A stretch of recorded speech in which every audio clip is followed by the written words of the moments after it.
Judge, we wrote a letter, and when we came to the court, we gave Judge Chavan, who was the presiding judge of Mr. Mallory's case, we gave him the information that he had provided to the Commonwealth. We said, Judge, this is what Mr. Mallory's done, and so we're going to leave shock probation up to you. And so that's what we did. Judge Chavan evaluated that. Mr. Van der Rothstein wasn't even the prosecutor on this case, that case with Mr. Mallory. He was not even the prosecutor. Well, what's that? I was there in court, He's Judge, turned, and the Commonwealth didn't argue in favor of shock probation, so I'm not sure how much further we can go with this. Mr. Mallory wrote a letter, which we tendered. He wrote a letter to the Commonwealth. And after we reviewed that letter, I provided a copy of that letter to Detective Stalvey. And at that point in time, Detective Stalvey came over for a scheduled shock hearing in the middle of January. I think it's the 17th, but I could be mistaken about the date. Detective Stalvey went over to court. The shock hearing was not held on that date. He met with Mr. Mallory. I don't know if it was, I believe it was downstairs later. And Mr. Mallory gave a statement, a long statement about different individuals and events to Detective Stalvey. And I spoke to Mr. Mallory's attorney, which is Jason Butler, and told him that we wanted to get a proffer from Mr. Mallory, and that Mr. Mallory had indicated he had some information about some cases. And what I do in all of these types of situations is that we say, we're going to come to you, you give us a statement. If we believe you, we will come back and we will make you an offer. But you have to give us a proffer. We didn't offer him anything in exchange for those statements. What we said was, you're going to give us a statement, we're going to evaluate it, and then we're going to come back to you if we believe what you said to us, some or all, and then we'll base our decision on that. After Mr. Mallory made the statements, the first statements I heard weren't even with regard to this case. They were with regards to the cases in 4 and 10. Those were the first audio tapes I received. I listened to those, or digital recordings. I listened to those. I called up Mr. Butler, or he called me. I think I called him, though. I told Mr. Butler that we believed the information he had given us in those cases was accurate, that based on that, we were going to go to Judge Chavan and say we didn't have any objection to him shock probating. And we were going to give Judge Chavan the information that he had provided if he wanted to see that. Yeah. And Judge Chavan told me he did want to see that, so I provided it to Judge Chavan and asked him to not share that with. We believe it is exculpatory, Judge, and we believe that this is respectfully kind of a shell game. They got Mallory probated, didn't stand a chance, otherwise he'd already been denied. Well, that's the reality. Oppose probation doesn't mean he automatically grants it. No, but he'd already denied it. Shock. He'd already denied shock. He had, and Judge, again, I went to Judge Chavan. We went up there. I stood in front of the court. I gave him the information prior to that to give him a chance to look at it. Told him that he'd been fully compliant, that if he wanted to shock him, that was perfectly fine with the Commonwealth.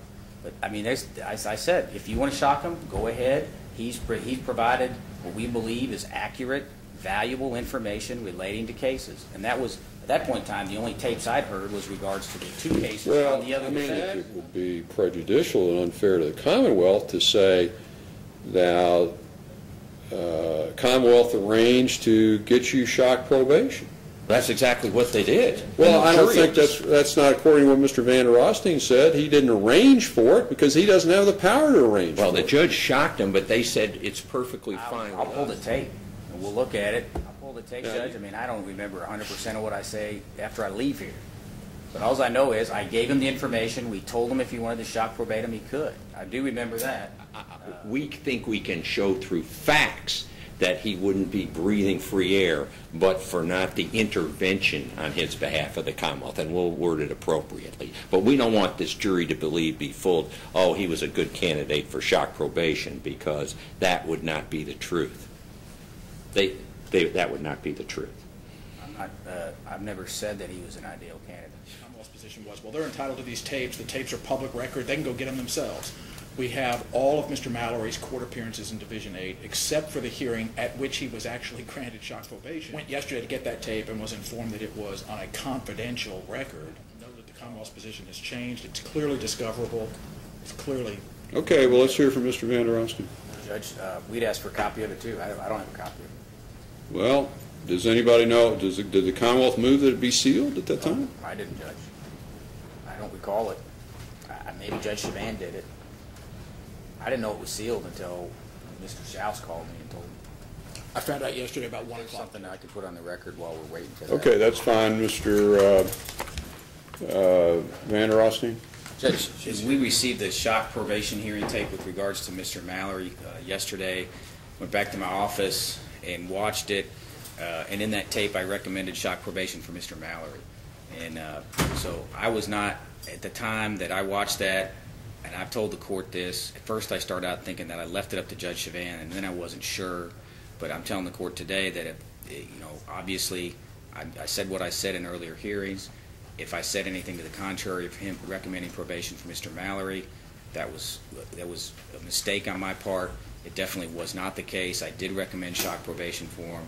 I never objected to getting the tape, though. So, Judge, I just want to put that on the record, that how the court wants to deal with that. But I did state, I think at one point in time, that we left it up to Judge Chavan, which actually we recommended it. I guess it was still within his discretion. Certainly, if I'd had access to that tape and I'd watched it again, I wouldn't have made that statement to the court. All those deals were going to be, whatever they were going to be admissible. So in this case, the only thing that's changes, I suppose, is if it's uncontroverted that the Commonwealth at least recommended shock probation in that case, right? Yes, Judge, and the representation to the court and the counsel was, as a 14 or 15-year-old, he placed a rifle in the rectum of another child, and he was convicted and given a 12-year sentence on the charge of sodomy 1. He then, when he served out that entire sentence, he then went and committed a robbery. It would be interesting if the Commonwealth read the victim impact statements on that robbery where a gun was put to 2 people's heads. Then he got the break of a lifetime. He got an 8-year sentence, and he was shock probated. He violated shock probation. He has lied to the Commonwealth when he said all those cases were dismissed. The new cases I got that caused my revocation, they weren't dismissed. He got new charges. He violated probation, and Judge Chavan sent him to prison. Mr. Mallory then filed pro se shock motion November 30th, 2011. That's denied by Judge Chavan, or December 1st denied. And just days later, Mallory writes that he has bombshell evidence. He can only get out with this, quote, bombshell evidence. There's no other way he would get out, and he can only get out by persuading the Commonwealth to recommend, which he did. Sir, you knew you weren't going to be shocked because you hadn't been shocked. You'd been denied shock.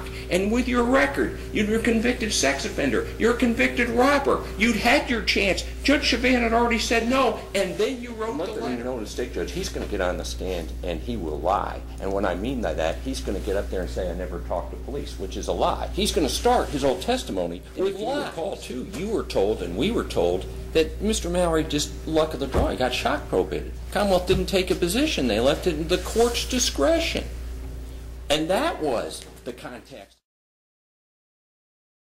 To 2 witnesses. One of them is James Mallory. I don't know if the Commonwealth plans. Those individuals gave information to the detectives, one of whom didn't want to be recorded. We know Mr. Mallory was, obviously. But at the end of each of those calls, there is the explanation that I will take this information to the prosecutor and see, if anything can be corroborated, and we will come back to you if we believe there's something here and we can maybe make you some kind of an offer on what you have pending.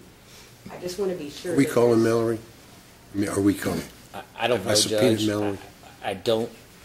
Right now, I would say probably the odds that we would call Mr. Mallory are pretty low. But again, it's due to the type of witnesses that we're going to call. I have to make sure that, I have them on the list. We've turned it all the discovery.